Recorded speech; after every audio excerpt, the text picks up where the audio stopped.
corresponde al líquido cefalorraquídeo, hablar sobre su formación, circulación, reabsorción, cuáles son las técnicas que utilizamos para obtener una muestra del mismo para su análisis, cuáles son las contraindicaciones a realizar una punción lumbar, cuál es la rutina normal del sitio físico-químico, su aspecto, su presión y cuáles son sus alteraciones, tanto en las meningitis como en las encefalitis.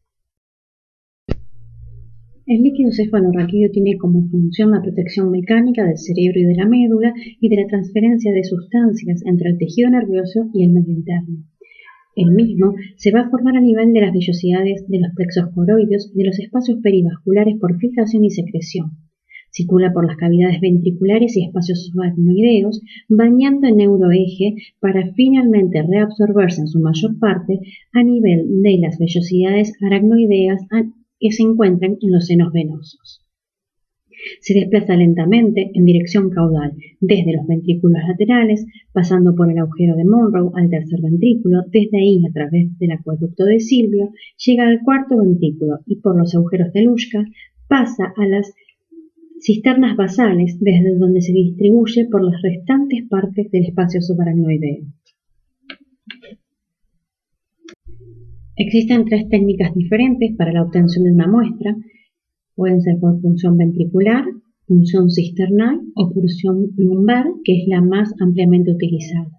La punción ventricular consiste en la introducción de una aguja directamente a la cavidad ventricular, la mayoría de las veces al ventrículo lateral. Es una técnica que se recomienda cuando hay un riesgo de hernia cerebral frente a una punción lumbar y esta se realiza exclusivamente en quirófano por neurocirujanos. La punción cisternal o suboccipital consiste en la introducción de una aguja en el espacio suboccipital, buscando la cisterna basal donde se va a obtener el líquido. Esta técnica también es realizada por los neurocirujanos y es de alto riesgo porque está muy próxima al tronco cerebral. Vamos a ver un poco más en detalle la técnica de la punción lumbar. Lo primero es ubicar al paciente en una posición adecuada, ya sea sentado o acostado sobre su decúbito lateral, pidiéndole al paciente que se encorve lo más posible en caso de que esté sentado o en caso de que esté acostado, que haga una flexión de caderas y rodillas llevando las piernas lo más próximo al abdomen y llevando el mentón hacia el pecho. De esta manera obtenemos la mayor apertura posible entre las apófisis espinosas. La dificultad de realizar una punción lumbar con el paciente sentado es que una vez que ingresamos al espacio en esta posición no podemos medir la presión de apertura.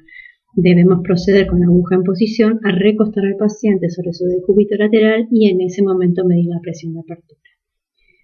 Una vez que tenemos al paciente en posición, vamos a tomar el reparo de las crestas ilíacas y trazar una línea imaginaria o con nuestras propias manos, con los pulgares, tocar la altura de las apófisis espinosas que nos va a demarcar el espacio donde vamos a realizar la punción, que es L3, L4.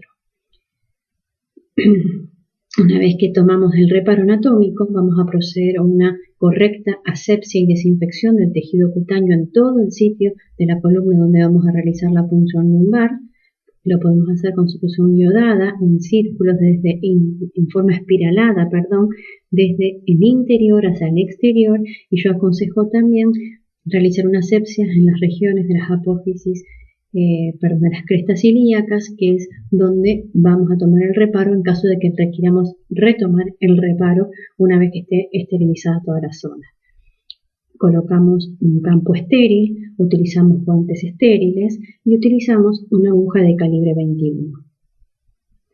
Una vez que encontramos el espacio y realizamos la punción lumbar, lo primero que hacemos es medir la presión de apertura para ver si está normal, disminuida o aumentada.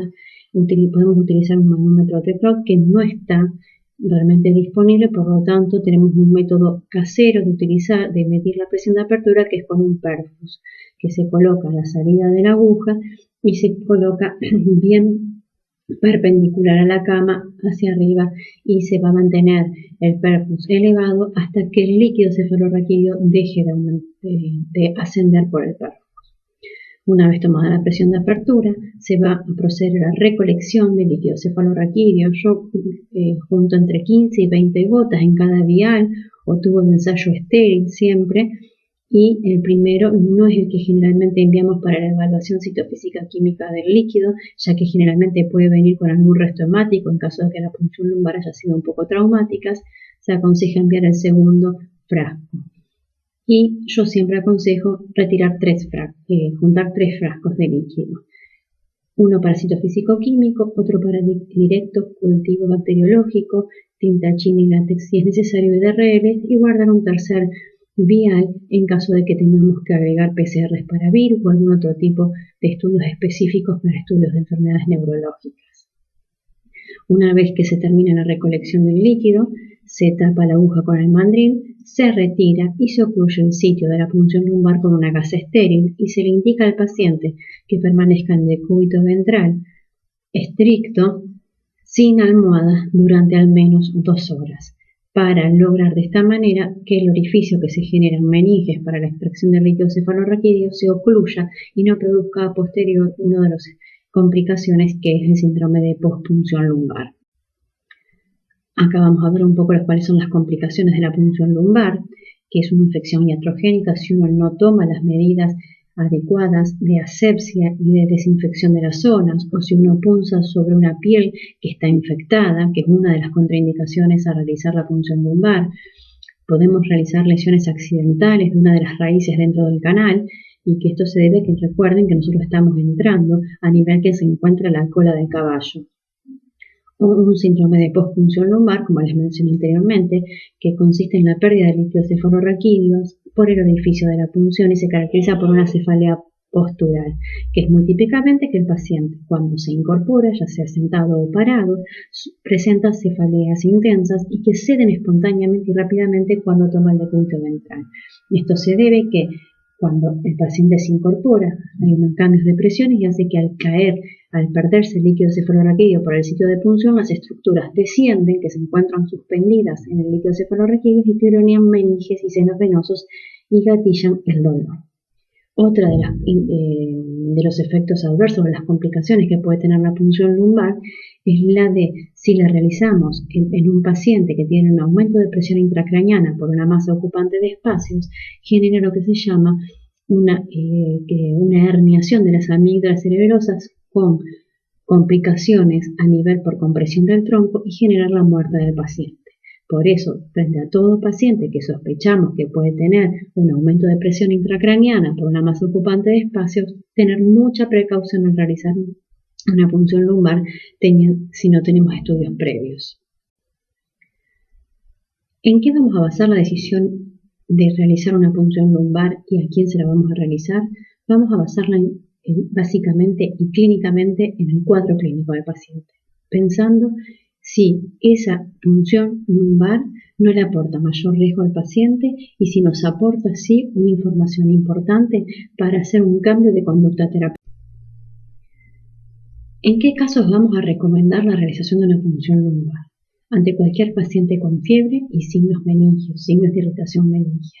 Pacientes que tengan un síndrome febril y estén con delirio, confusión, obnubilación y no tengan ninguna otra causa que lo genere.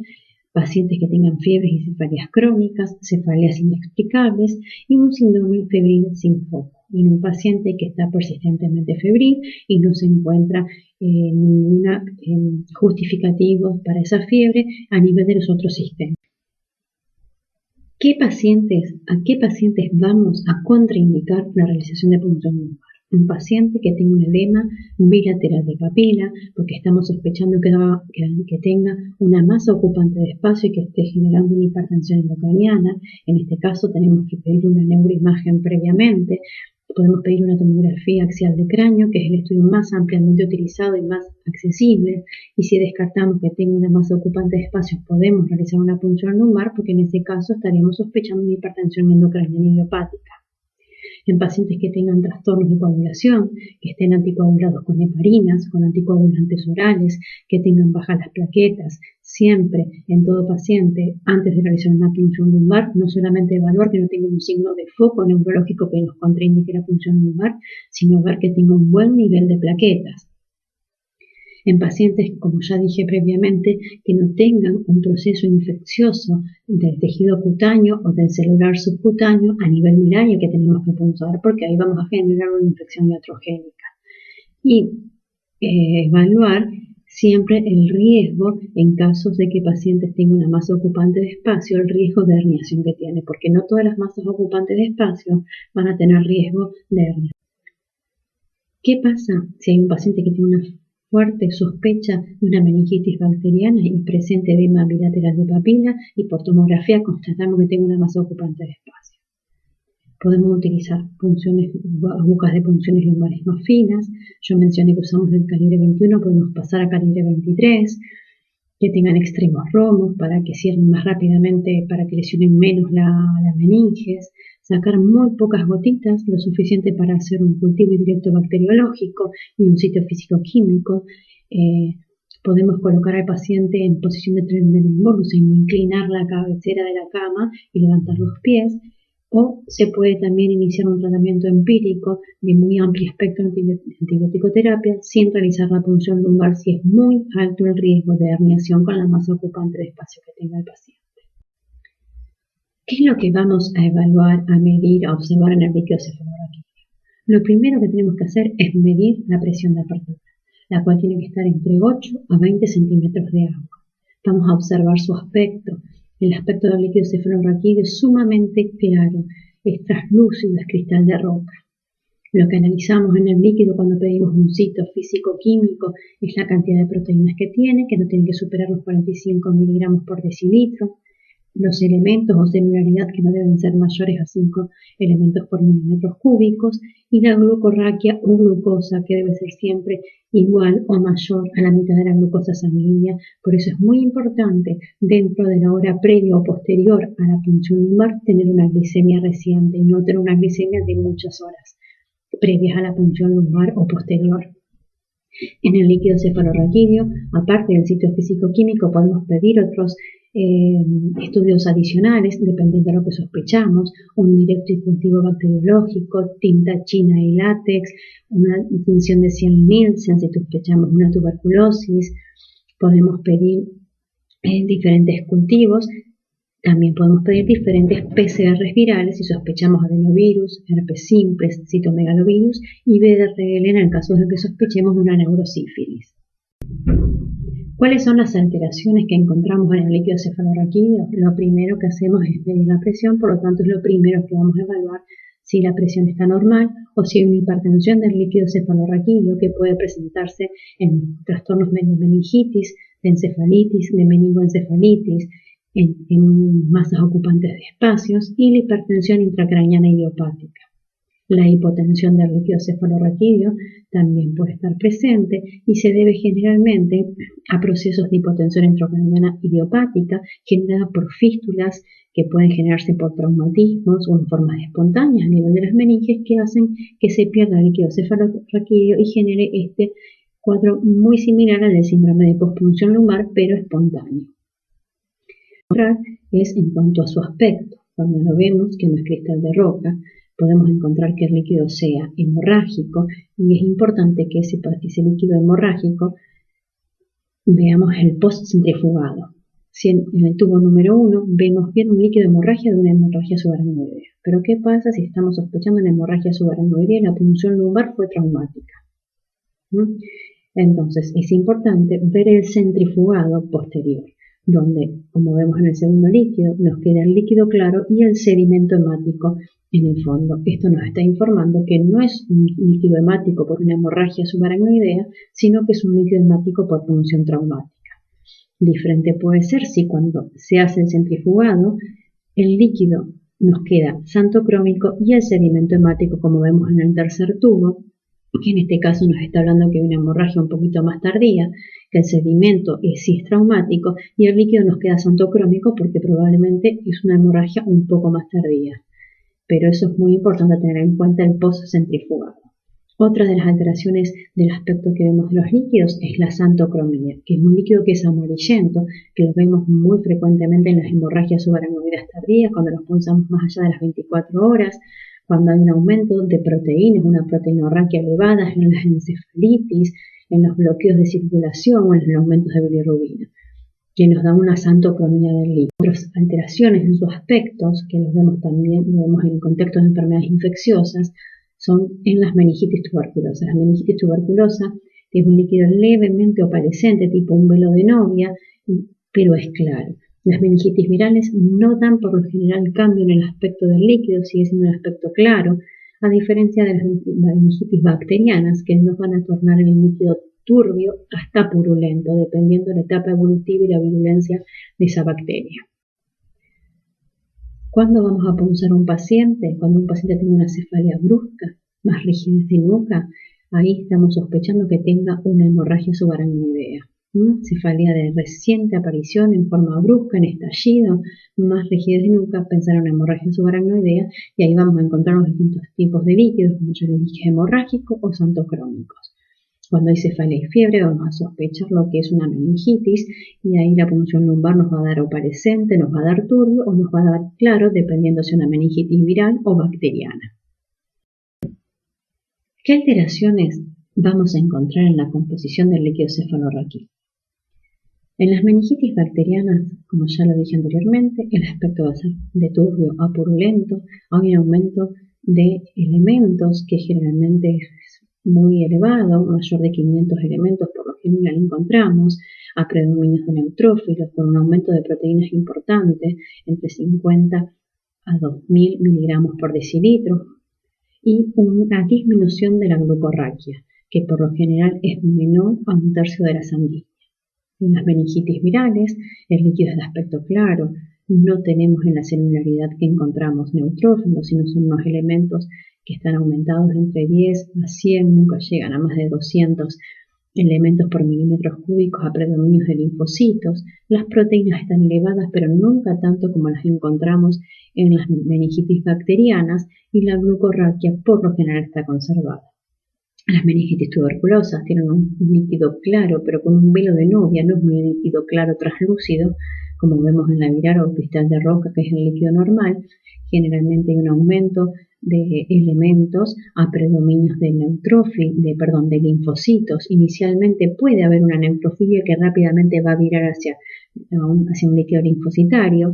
Las proteínas están elevadas y la glucorraquia por lo general está aún más consumida que en las meningitis bacterianas. Acá es otro cuadro resumen de lo mismo de las meningitis bacterianas, virales y tuberculosas. Es un poco más sencillo, donde el aspecto es lo mismo que ya dijimos anteriormente, donde vemos, fíjense bien marcadas las diferencias de aumentos de proteínas entre la bacteriana, que es la que más aumenta las proteínas, las virales hacen un leve aumento de proteínas, y la tuberculosa está entre la viral y la bacteriana. La celularidad de los elementos está muy elevada en las bacterianas, un poco más en la tuberculosa, y la que menos la aumenta son las meningitis virales, y la glucorraquia, el que más la consume por lo general es la tuberculosa, y la meningitis bacteriana también consume la glucorraquia, y la viral generalmente la glucorraquia está consumiendo. Muchas gracias, espero que les haya sido de utilidad este seminario. Ante cualquier duda que tengan sobre alguna de las diapositivas, de la información que está en las diapositivas, o de alguna lectura que ustedes hayan hecho, no duden en enviarme un mail. El tema de punción lumbar, la técnica es muy difícil aprenderla con estos seminarios, sino sobre todo con la práctica que uno aprende la punción lumbar al lado de un docente, o cuando uno es neurólogo al lado de su residente superior. Ante cualquier duda,